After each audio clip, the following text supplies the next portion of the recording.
അങ്ങനെ ഓഫീസൊക്കെ കഴിഞ്ഞ് വീട്ടിലെത്തിയപ്പോൾ വിചാരിച്ചു നമ്മുടെ ന്യൂ മൂവി ഉണ്ടല്ലോ ദേസിറ പ്രണവ് മോഹൻലാലിൻ്റെ അതൊന്ന് കണ്ടിട്ട് വരാമെന്ന് വിചാരിച്ചു. അപ്പോൾ അത് കാണാനായിട്ട് പോവുകയാണ്. കണ്ടിട്ട് ഞാൻ എങ്ങനെ ഉണ്ടെന്ന് പറയാം. നല്ല ഹൊറർ ത്രില്ലറാണെന്ന് പറയുന്നുണ്ട്, നോക്കട്ടെ.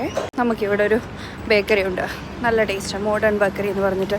അപ്പോൾ അവിടെ ഒരു ചിപ്സും ഇതും കിട്ടും, അത് വാങ്ങാം. ഒരു പട്ടാണിക്കുണ്ട്, അതും വാങ്ങിയിട്ട് നമുക്ക് പോവാം. പടം കണ്ടിട്ട് ഇറങ്ങി, ഒന്നും പറയാനില്ല. ഫസ്റ്റ് ഹാഫ് നല്ല രീതിയിൽ പേടിച്ച്, അത് കഴിഞ്ഞ് സെക്കൻഡ് ഹാഫ് ആയപ്പോഴത്തേക്ക് ജസ്റ്റ് ഒന്ന് കൂൾ ഡൗൺ ആയി. അത് കഴിഞ്ഞപ്പോഴത്തേക്ക് ലാസ്റ്റ് ഫൈനലൊരു ട്വിസ്റ്റ് ഉണ്ട്.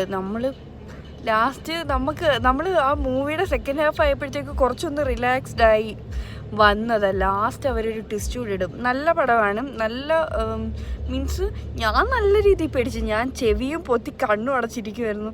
ഈ ഭയങ്കര സൗണ്ട് എഫക്റ്റും വിഷ്വൽ ഇമേജും നല്ല മൂവി, എനിക്കിഷ്ടപ്പെട്ടു. മുന്നേ പ്രണവ് മോഹൻലാലിൻ്റെ ചില മൂവിയൊന്നും എനിക്ക് അത്ര ഇഷ്ടപ്പെട്ടില്ലായിരുന്നു, പക്ഷേ ഈ സിനിമ എനിക്ക് നന്നായിട്ട് ഇഷ്ടപ്പെട്ടു. നല്ല അവൻ്റെ ആക്ടിങ്ങും എല്ലാം കൊള്ളാം, നല്ല സിനിമ. നല്ല പേടിക്കാൻ ഇഷ്ടപ്പെടുന്നവരെന്തായാലും പോയി കണ്ടോ, നിങ്ങൾ പേടിക്കും. ഞാൻ നല്ലപോലെ പേടിച്ചു.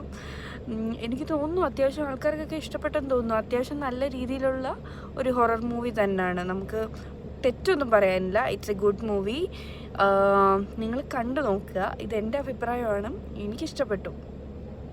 നല്ല മൂവി, നല്ല ട്വിസ്റ്റ്. പേടിക്കുന്നതൊക്കെ ഞാൻ നല്ല രീതിയിൽ പേടിച്ച്. ഓക്കെ, എനിവേസ് നിങ്ങൾ കണ്ടു നോക്കുക. ഓക്കെ, എല്ലാവർക്കും ഹാപ്പി വീക്കെൻഡ്.